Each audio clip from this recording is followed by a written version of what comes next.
مجھے چند ہزار ووٹوں سے ایک فراڈ اور جعلی طریقے سے ہروایا گیا، اور جس کو ممبر بنایا گیا مجھے اس کے بارے میں کچھ نہیں کہنا، وہ آپ بہتر جانتے ہیں. لیکن میرے لیے یہ کسی انتہائی عزت اور انتہائی خوشی کی بات کے سوا اور کچھ نہیں کہ آپ نے ہر جگہ میرے لیے محبت کے پھول نچھاور کیے، اور یقیناً میں نے وہ جوش اور جذبہ جو دیکھا وہ آج تک میری آنکھوں کے سامنے ہے. گلیوں، محلوں، سڑکوں کے اوپر ایک سمندر تھا عوام کا. میرے لیے وہ جو آپ نے مجھے عزت دی وہ میں انشاءاللہ قیامت تک نہیں بھلا پاؤں گا. میرے بزرگوں، بھائیوں اور بہنوں، پھر جو کچھ ہوا وہ آپ کے سامنے ہے. رات دن نیب کے چکر، جیلیں، تھانے، نواز شریف ان کی صاحبزادی کے ساتھ، میرے ساتھ، میرے بیٹے کے ساتھ، سعد رفیق صاحب کے ساتھ، اور تمام پارٹی کو دیوار کے ساتھ لگا دیا گیا. بہرحال اللہ نے ہمت دی، حوصلہ دیا کہ ہم نے اس مشکل کے وقت کو آپ کی دعاؤں سے اس کو کاٹا. اور آج اب دوبارہ ہم الیکشن میں جا رہے ہیں. پھر بائی الیکشن میں ایک صاحب آئے، وہ جس طرح بھی جیتے وہ آپ بہتر جانتے ہیں. 16 پارٹیوں کی کولیشن کو مجھے چلانا پڑا. چونکہ مجھے انہوں نے منتخب کیا تھا تو میں نے اللہ تعالیٰ سے مدد مانگی اور بڑے حوصلے اور بڑی ہمت سے 16 پارٹیوں کو چلایا. 16 پارٹیوں میں سب سے بڑی جماعت ہماری مسلم لیگ نون تھی، جن کے 84 ممبر تھے. بھائی ذرا خاموشی اختیار کریں. اور 16 پارٹی کے بعد پیپلز پارٹی، اس کے بعد نمبر 2 تھی، اور آخر میں ایسی پارٹیاں بھی تھیں جن کا ایک ایک ممبر تھا. اب میرا تو مزاج نہیں تھا کہ میں اس طرح، میرا تو مزاج جو ہے جس طرح ایک مزدور گارا اور اینٹ لگاتا ہے، اسکول، کالج، ہسپتال، سڑکیں اور ادارے، میں تو یہ کام جانتا تھا. اور انتہائی محنت والے لوگ ساتھ ہوتے تھے. خود بھی اللہ کے فضل سے محنت کرتا تھا، اور سرکاری افسران. بھائی خاموشی اختیار کرے بھائی. بھائی آپ ذرا مسٹر یہ کیمرہ بند کرے اپنا، مہربانی کر کے. تو میں گزارش کر رہا تھا کہ پھر وہ وقت آیا جب ہم نے 16 مہینے یہ اقتدار ملا. تو مجھ سے آپ پوچھیں گے شہباز شریف یہ 16 مہینے میں تم نے کیا کیا؟ تو میرا جواب یہ ہے کہ پچھلی حکومت سے جو ہمیں مہنگائی ورثے میں ملی تھی اس کو ہم نے پوری کوشش کی، لیکن دنیا میں پیٹرول کی اور تیل کی قیمتیں آسمانوں سے باتیں کر رہی تھی. اس کو ہم نے کنٹرول کرنے کی کوشش کی. مگر جس ملک میں سیاسی استحکام نہ ہو وہاں پر معاشی استحکام نہیں آتا. مگر میں یہ بتانا چاہتا ہوں کہ وہ مہنگائی کیا شہباز شریف سوچ بھی سکتا تھا کہ مہنگائی میں اضافہ ہو؟ وہ شہباز شریف، نواز شریف کا چھوٹا بھائی، جس نے پنجاب میں نواز شریف کی لیڈرشپ میں ہسپتالوں میں ادویات مفت کی غریبوں اور یتیموں کے لیے، سرکاری ہسپتالوں میں ایکس ریز، سی ٹی سکینز مفت غریبوں اور یتیموں کے لیے، تعلیمی وظائف یتیم بچوں اور بچیوں کے لیے 20 ارب روپے کے دیے، 4 لاکھ لیپ ٹاپس انتہائی قابل اور محنتی بچے اور بچیوں کے لیے، اس قوم کے بیٹے اور بیٹیوں کے لیے جن کے پاس سفارش نہیں تھی مگر قابلیت تھی، ان کو بغیر سفارش کے لیپ ٹاپس دیے. ہزاروں لاکھوں نوجوان بچوں اور بچیوں کو وزیر اعلیٰ روزگار اسکیم کے تحت ان کو ہم نے ان کے پاؤں پہ کھڑا کیا. تو کیا میں مہنگائی لے کے آتا؟ میرے لیے تو ڈوب مرنے کا مقام ہوتا کہ میں اپنی غفلت کی وجہ سے مہنگائی لے کے آتا. کوشش کی، کوشش میں وہ کامیابی نہیں ملی جو ہونی چاہیے تھی، اس لیے کہ عالمی سطح پر یہ یوکرین میں جنگ کی وجہ سے اور دوسرے تیل کی قیمتیں بڑھ گئیں، کھاد کی قیمتیں بڑھ گئیں. اور میں جانتا ہوں، میرا خدا جانتا ہے کہ کس طریقے سے 16 مہینے ہم نے کاٹے. البتہ سیلاب آیا تو دن رات مارا ہر جگہ پہنچا، چاہے سندھ کی میران کی وادیاں تھیں یا بلوچستان کے سنگلاق پہاڑ یا KPK یا پنجاب میں، ہر جگہ پہنچے اور جو کچھ تھا ہمارے پاس ہم نے دکھی انسانیت کے قدموں میں نچھاور کیا.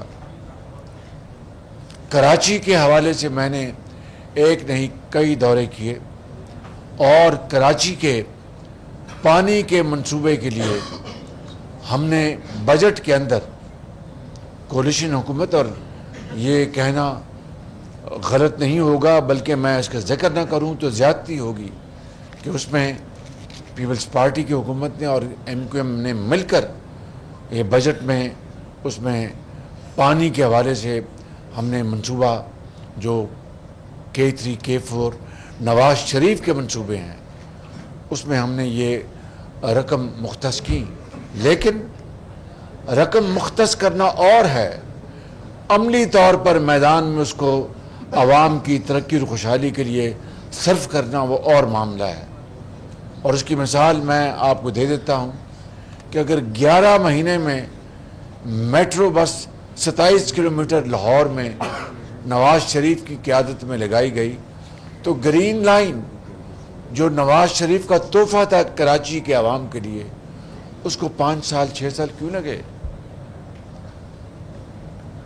صرف اور صرف اس کی مثال یہ ہے کہ مسافر شب کو اٹھتا ہے جو جانا دور ہوتا ہے. ترقی کی منزل ایسے حاصل نہیں ہوتی. اللہ تعالیٰ مدد کرتا ہے ان کی جو خود اپنی مدد آپ کرتے ہیں. تو اس کی میں بے مثال مثالیں دے سکتا ہوں بے شمار. کراچی کا امن کس طرح قائم ہوا؟ نواز شریف کے دور میں آپ جانتے ہیں کہ نواز شریف کے دور میں کراچی کا امن قائم ہوا. اور یہ سب سے بڑا تحفہ نواز شریف کا کراچی کے عوام کو کہ امن نہ ہوتا، وہ جو کیا کہتے تھے بھتہ خوری اور وہ پرچی سسٹم جو چلتا تھا، اس کارخانے میں آج رات 20 لاکھ دے دو، اس دکان میں آج 30 لاکھ دے دو، 1 کروڑ دے دو، بوریوں میں لاشیں. اللہ تعالیٰ کا کرم ہے کہ آج کراچی میں امن قائم ہے. بس میرے بزرگوں اور بھائیوں، حلقہ 242 کے میرے بزرگوں بھائیوں اور بہنوں، میں یہ کہنا چاہتا ہوں کہ میں نے اپنے کاغذات داخل کرائے ہیں. اگر آپ اجازت دیں گے تو الیکشن لڑوں گا. اگر آپ کہیں گے تو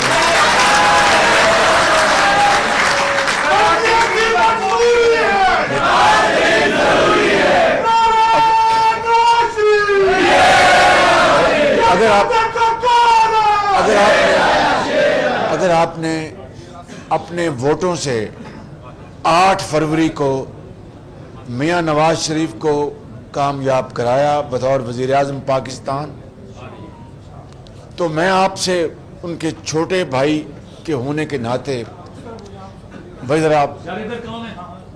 یہ آپ سے اللہ تعالیٰ کے فضل و کرم سے وعدہ کرتا ہوں کہ نواز شریف کو اگر آپ نے وزیر اعظم منتخب کروایا تو کراچی کے اندر پبلک ٹرانسپورٹ کا مسئلہ انشاءاللہ ختم کر دیں گے.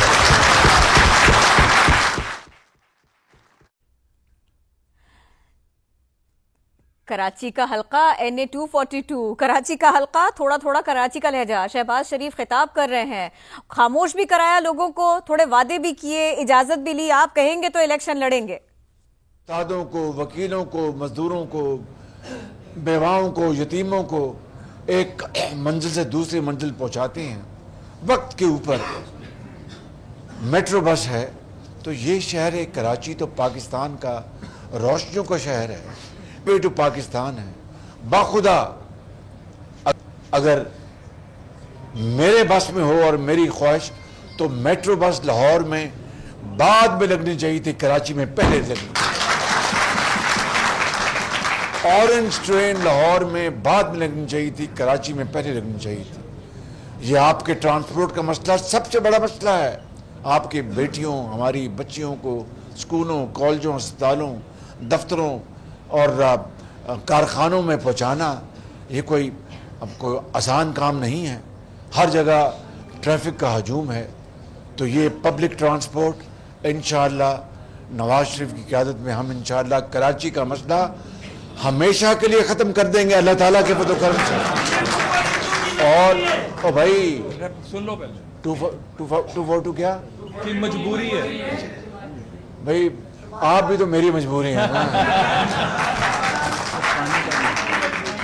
اور دوسری بات مقام افسوس ہے, ڈوب مرنے کا مقام ہے.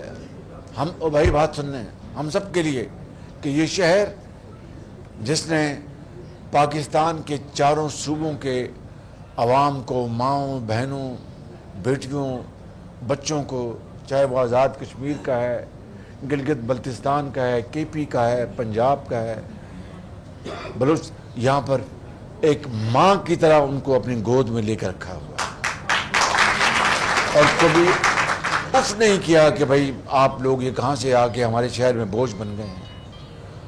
اور اربوں کھربوں روپیہ یہ شہر کماتا ہے اور اربوں کھربوں ٹیکس دیتا ہے, لیکن پینے کے پانی کے لیے ابھی بھی ٹینکر مافیا ہے. کتنے افسوس کی بات ہے.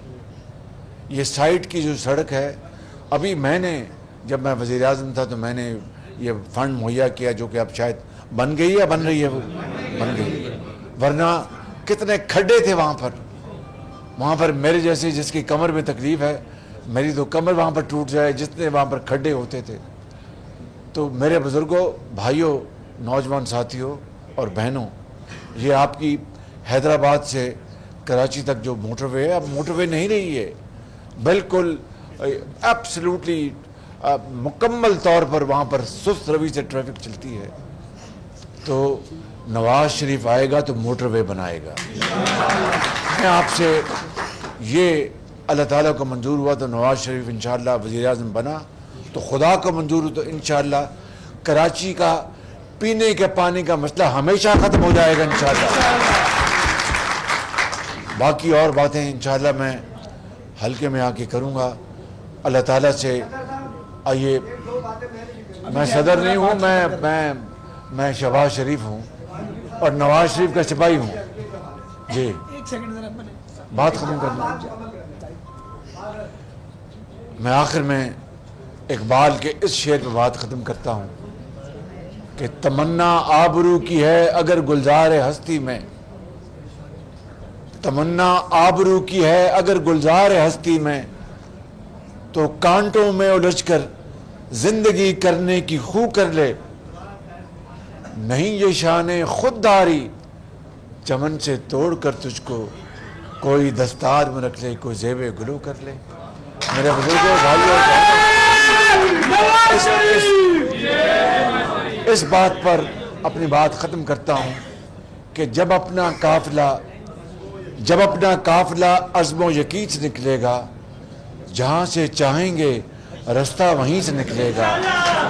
وطن کی مٹی مجھے ایڑیاں رگڑنے دے, مجھے یقین ہے چشمہ یہیں سے نکلے گا. پاکستان قائد اعظم نواز شریف.